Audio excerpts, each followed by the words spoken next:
In today's video, I'm gonna be showing you how to make beats that sound like this.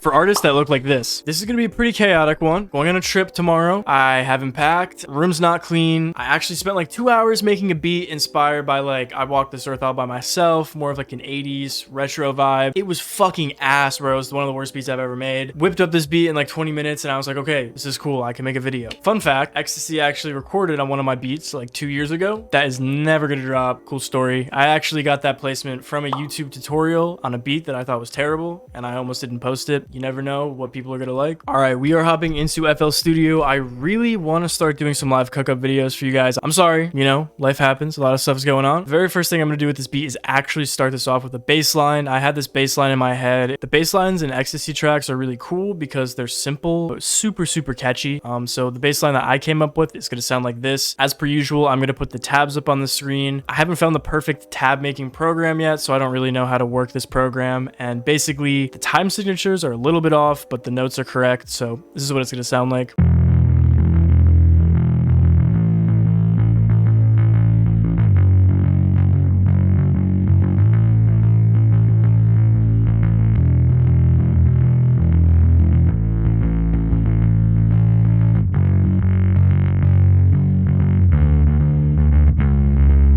Not even the best playing, to be 100% honest. So let me go over the mixing really quickly. So first of all, I am turning it down a bit. The mix was just really loud. When I used to make trap beats, it was kind of like loud is better, but I've realized with like rock, alternative, and a lot of like mix forward instrumentals, loud is not better. Loud makes it sound terrible. And I think that's why there was that preconceived notion that loud is bad. So the very first thing I'm gonna do is load up Guitar Rig, which as per usual takes like 10 years. I'm using the Dirty Studio bass preset. If you guys don't know, there's a free demo of Guitar Rig. So even if you're using a VST bass, you can still run it through Guitar Rig and get some super cool amp simulator sounds. When I'm using Guitar Rig, I just pick whatever instrument I'm using. Right now it's a bass, and then I do amps and cabinets. And yeah, for bass, I pretty much only use these first 4 presets. And then for some presence, I went ahead and boosted the high mids. I mentioned this in most of my videos, but I just saw this in some random mixing tutorial. Somebody said if you want your bass to have more presence on like phone speakers and stuff that's more high-end forward, just boost the high mid frequencies a little bit. This might be a bit extreme, but I felt like doing it. And then we have the guitar. Listen, my playing was very rushed. If you're some guitar elitist out there, I'm just kidding. Yeah, basically what I'm doing is I'm just following the root notes with power chords. I'm gonna try to put my camera down here. You know, this is not gonna really help a lot of people, if I'm gonna be honest. This is how the chords are very commonly done in Ekkstacy type beats. Let's say this is a typical power chord right here. You can see the shape is you end up taking your pointer finger and turning it into a bar chord and then taking your middle finger over here. I will hopefully put a tab up on the screen about what I'm trying to say. I hate wires so much. The guitar is going to follow the root notes of the bass doing power chords, and it's going to sound like this.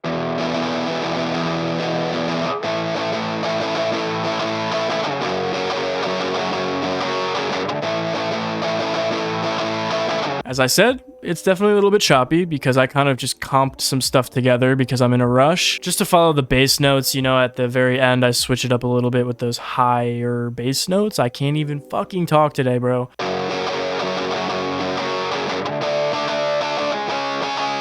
So what I did is I basically just moved up some strings on the fretboard, tabs as well, you know, hopefully. Please put tabs, editor. What am I bro, I'm the editor. Who am I even talking to? So for the mix, very important for guitar and for fullness. It's a very basic concept, but it works for fullness. Is basically just doing 2 takes. Typically you do 2 different takes, but I already said it, I'm in a rush, so I just copied and pasted this. You're gonna have 1 take panned all the way to the left and 1 panned all the way to the right. Still haven't fixed my recording settings, so unfortunately I am recording in mono, so you can't hear it, but you wanna do 2 different takes with 2 different amp sims to add some texture to your tone. So the one pan to the left has Guitar Rig with the Chimney Rock preset. It has some drum room reverb and an EQ taking all the low end out. You always want to take all the low end out of your guitar. The second take is going to sound like this.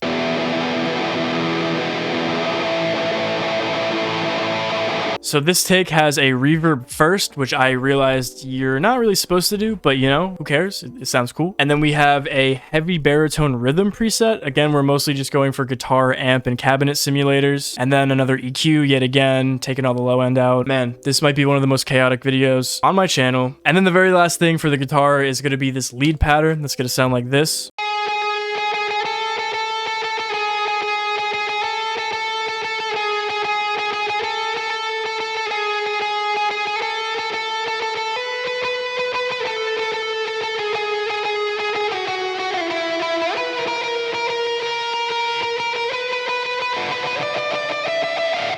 So, yeah, at the end, I kind of lost the plot there, but it was kind of like a happy accident. It was good enough that I was like, you know, I think there's probably some nerdy music theory term to explain what I did here. I'm just kidding. You're not a nerd if you know music theory. That's dope. But yeah, anyways, basically a very repetitive pattern at the beginning, and then I kind of just freestyled for the second half and accidentally landed on that kind of like, I don't even know, I guess it reminds me of like jazz, because it's like not in key, I don't think, but it creates something that's cool. And then I was like, oh shit, and then I just played a note that I hope would be good, and I think it was good. So another reason why I like doing the panning to the left and the right for the chords is because you can take a lead and make it mono, so your chords are over here and your lead is here, and then it makes it easy for you to hear both. I remember I had a hard time mixing chords with leads because it was so much distortion layered on top of each other. So I searched lead in Guitar Rig and used the Stadium Solo lead. We're adding another reverb with the drum room preset, upping the decay, fruity delay 3 with the ping pong preset. I love that preset, and then I lower it in the mix to 33%. And then a parametric EQ, taking out more low end because it is a lead, and then boosting the high end a bit because it is a lead. And I already mentioned it, but make it mono, that will help. And yeah, all together, this is our finished melody. It's gonna sound like this.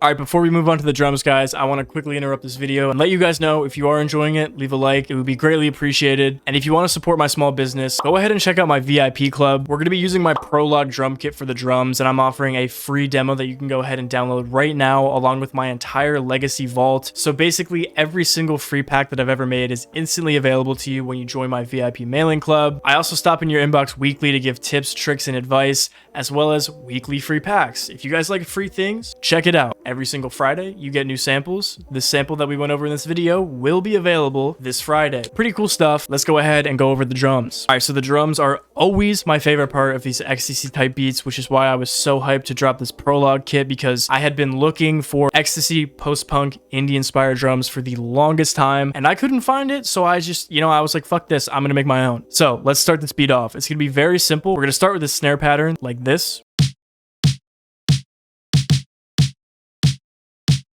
And then at the very end, we're going to vary it up and add some cool rolls. Then we are going to head and throw our kick on top to just solidify that rhythm. It's going to sound like this.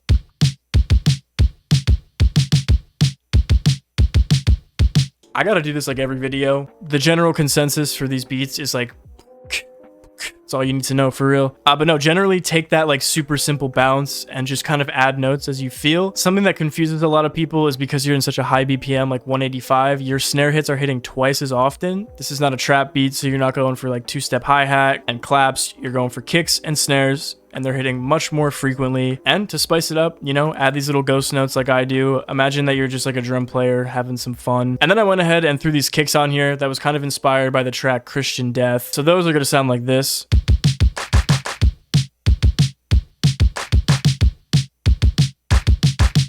Very cool. And then just to tie it all up, a super clean ride. Very basic ride hit. We're doing the typical like cymbals, hi-hats type of velocity alteration, where basically one hits at max, the next one hits at like maybe 3/4, you alter them. And then all together, the drum pattern is going to sound like this.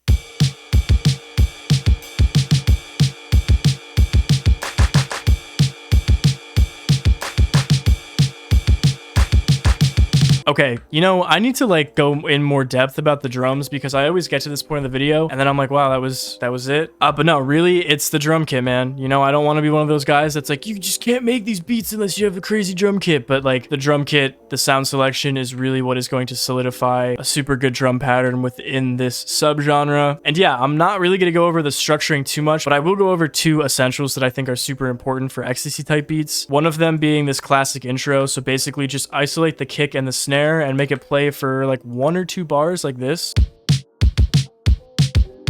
The guitar might be like way too loud in this, bro. I made this beat so fast, I don't even know. Okay, and then the other thing that I think is really important and really prevalent in Ekkstacy tracks is his choruses are pretty typical. You have all the chords, the bass, everything very full. But then when you move to the verse, you take everything out besides the bass. Melodically, you're gonna take everything out besides the bass, so it's gonna sound like this.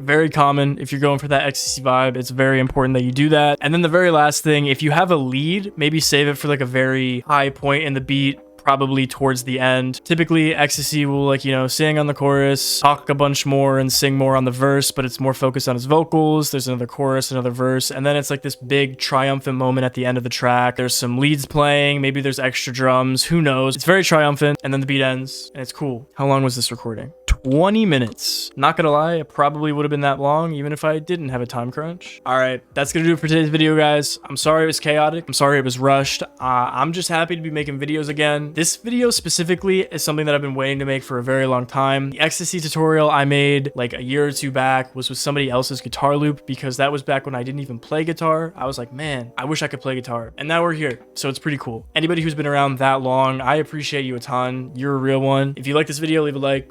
If you didn't, don't. All that stuff. All right, peace.